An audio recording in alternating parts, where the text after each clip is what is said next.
matigas ang dating mo. What? What the fuck?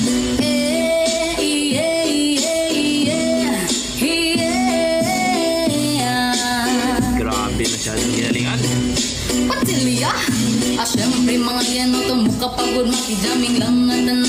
Ibigan sa tugtog sabay si Jinjin akong amiga nga matayog sa ulo para mamingaw sa sunat ang agilida pa sa bukid sa kong amigong asuka ay. Huy, kay mo palit o garis apilun man dyan ang kaha mo pantaliya makikisura sa tindera manig kung may nakabantay kay kuya kung mapanta sa silingan nga nagsulod sa